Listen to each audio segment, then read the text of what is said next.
I'm Amy. I'm Wendell. And I'm Patrick. And this is Yes, But Why? Podcast.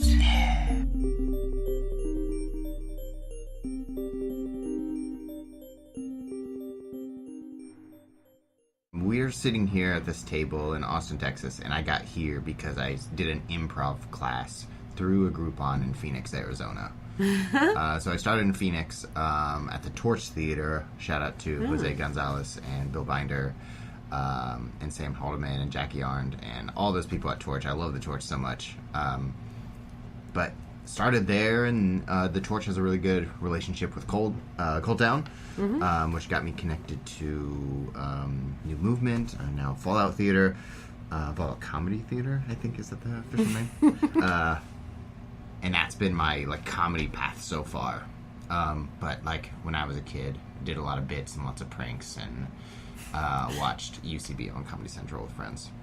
Pranks, eh? Were you the type to be, throwing people downstairs in... oh, no, that's bullying. Yeah. Well, but, I know. in, what's the name of that? Jackass and stuff. Those guys are all excited to do it. They're like, yeah, do you want to put this nail in your hand? And they're like, yeah, let me do it. And you're like, this is horrible, but they do it. Yeah, I've done some really mean stuff that I don't feel great about, and also received some very mean pranks. Wow. I grew up in a small town, so there's not a lot to do, and so you just kind of create something. Yeah. And, for example, I didn't have Starbucks until I was 16 or 17, and I used to hang out at an Arby's, 24 hours Arby's, because our friends worked there. 24-hour Arby's, man. Roast beef all the time. People give Arby's a bad rep, but I'm just dude, that's where I hung out. It's my childhood, so it's a cheap joke all the time. I like my childhood at Arby's. That seems like that's your memoir. Sponsored by roast beef sandwiches. Yeah, because you're right. All of us are brands who will get sponsors someday, so you might as well get Arby's to sponsor your life. Yeah, and so we, some of the pranks that we did, the friends that worked at Arby's got a bag of ketchup, a giant, it's 5-pound bag. It's a huge thing of ketchup, when we just dumped it on our friend's mailbox. It just smelled like ketchup for weeks. Oh my god. Stuff like that. There's this story that I tell. It's called Poop Purse. And it sounds good. It sounds exactly like what it is. You just put poop in a purse and you put it out somewhere public and you wait for someone to pick it up and see how people react. And it's great. And so some people are actively steal it, look around really cautiously and then pick it up and then walk away very quickly thinking they just robbed someone. Yeah. And so those are the parts where yeah, that feels good. But the bad parts when you feel bad is when someone's tries to return it. They look inside for a wallet or look inside for some type of ID card, and they're and then they get shit all over their hands. And they don't realize this shit, and then wipe it on their clothes. No. But I was 15 and 16, and I'm just yes, this is the best.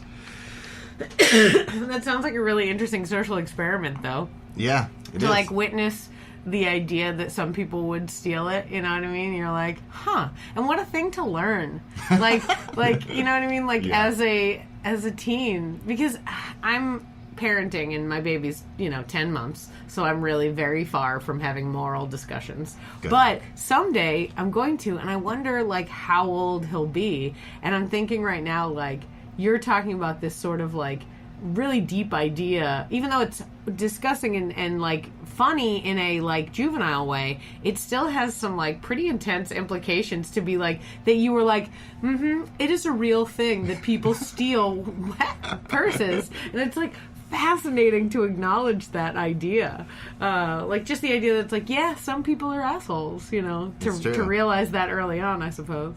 Yeah, we tried playing the same prank when I was an adult. It does not give the same payoff, mostly because hopefully as you grow, you get more empathetic towards people. So a friend convinced me to do it. When I lived in Phoenix, we did it in Scottsdale, Arizona, around this club area, basically 36th. Yeah. And did it outside of this club called, I think it was maybe Devil's Martini or some weird Scottsdale club name. Devil's Martini. Sounds like they deserved it. Let's be Yeah. honest. Okay, yeah. Thank you. I also agreed. But we put it out. My friend Maria convinced me to do it because she loved the prank idea. Oh, that's right. Let's put her name right out there. Maria told him to do it. Maria, who lives in Italy right now, as a... Oh, she'll be easy to find then. Maria in Italy. There's only one, right? Yeah. Okay, cool. She's doing missionary work in Italy right now. One Maria doing missionary work. We're narrowing. We're still having a large group. Still a large group of people. She convinced but as soon as I put that purse down, I felt so bad because it's like, oh, these are my peers. These are people who have jobs. They're trying to find release by going out and drinking or hooking up with people. And I'm like, I feel so bad, but we did it. And some guy picked it up and returned it to a security guard. We're like, dang it didn't work out. He was too nice. He was too nice. Well, the moral of the story is, I guess some people are real responsible. Yeah, it's true. And also drinking the Devil's Martini. Man, who knew those two went hand in hand? I know. I wonder if there's a different possible, like... It makes me want to figure out if there's other things you could put out to draw people's attention and have there be some sort of moral quandary. Because that kind of stuff would be fascinating. I mean, don't get me wrong, I support Maria and her missionary work, and I also support this idea. Yeah. And now I'm like, no, let's do it again. Yeah. Austin, it's South by, guys. Let's do it right now. They deserve it. No, but it'd be interesting because it would seem poop would be hard to come by. You could probably have a lot of cat poop, and that's hard. You could touch that; it doesn't get anything on your hands. Yeah, no. We just fill a purse right up with it. It'd be great. Okay, let's just fill it up with cat poop. It's gonna be great. And we'll be like, "What's this? Is this a milk dud?" It's not a milk dud. No, that's actual poop. But it would be fascinating to see, to like film it or do it a bunch of times and film it and see like just the different reactions to something else too. Like, I don't know, poop is a very specific reaction. And I wondered if there'd be other things like a wallet with, I don't know, what could be gross that we could put in a wallet. Sardines, I guess? I don't know. Like, what's little that could slide in there? Yeah, what's something like not gross that's going to cause like a biohazard outbreak? You're right. Now we have to worry about that shit. Yeah. You try to do these, like, prank ideas, and really all of a sudden, you're getting put in a hazmat suit and brought to the FBI. You're like, no, it's flour. Don't you get it? It's just poop. It's flour. It's just flour. It's only flour. Well, I've actually known people who have done... Speaking of flour, you would flour in a bag and make somebody steal what they think is cocaine, right? Oh. I mean, I don't know if the consistency, I have no idea, but I'm sure you could do other things like that. I know a few people great idea. Where it's like, put this bag of oregano and see who's going to pick it up, and are they going to look around, or they're just like, swoop, Oh, man. Are they like, yes, best day ever? Who knows what their reaction should be? They, put it on Instagram. Just got a quarter of weed or, I don't know, measurements. And Sure. Stuff. I'm not that person. That seems fine. Okay.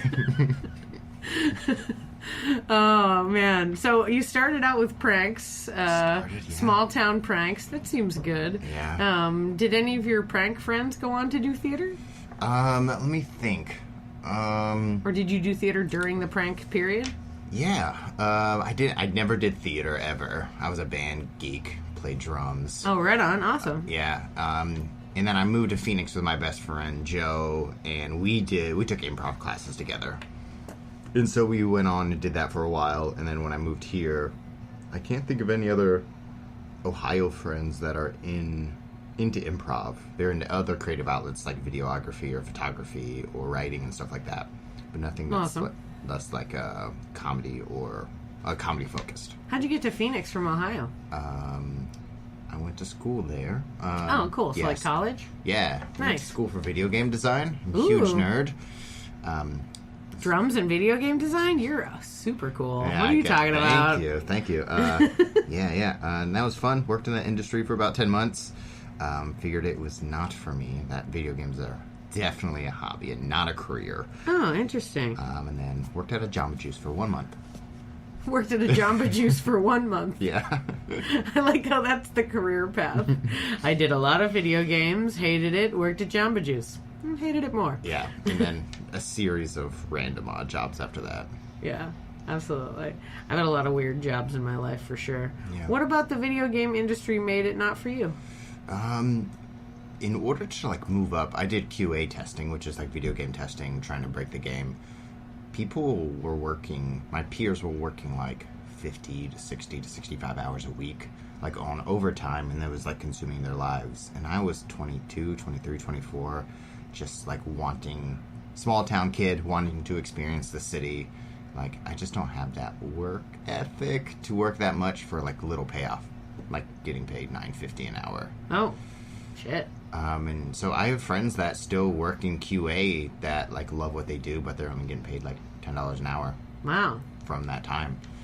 That sucks. It seems like a very important part to not get paid very well. Yeah, I it's know. like, dude, this is a huge... I mean, like, I get you're not the, like, programmer or whatever, but, you know, getting it sold is kind of a big part of the whole situation. Very important, There yeah. can be a guy behind a computer for however long you'd like, but if nobody buys it, well, that's wasted time. Yeah, and if it's broken, that's wasted time for everyone, too. Yeah. Yeah, if somebody's like, no, I'm sorry, this is boring, or you said I was supposed to go through 47 levels, it stops at 20. You're like, okay, there seems to be a glitch. You gotta fix those things. Yeah, I mean, you need that. That's super important. Man, I hate that shit. When it's like the parts that seem the most important are the ones that get paid the least. You know what I mean? Like, certainly in a lot of customer service scenarios, like, they're totally. like, dealing with customers, that's what should be paid very little. You're like, you know what customers are? Horrible. All the time. No one likes a customer. Like, Yeah. It's always that bad. person's upset about their lives all the time. They should be making more. If you're, like, alone in a room and working, less money. Yeah. Because you're like, oh, cool. I got this. Though, alternately, I suppose I have had jobs because I'm, I do theater. I've done theater forever.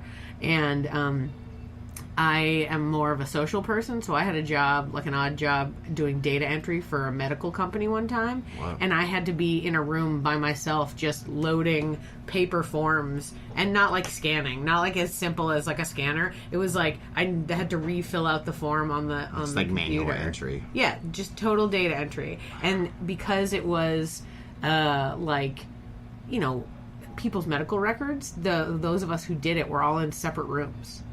And I was like, what are we going to do? What am I going to steal? I mean, this is before cell phones. Like, I know of somebody I was just talking to was talking about how they worked with medical records and how they have to check in their cell phone at the beginning of the day when they work because they can't, like, reveal the people's personal situations. It's important, I suppose.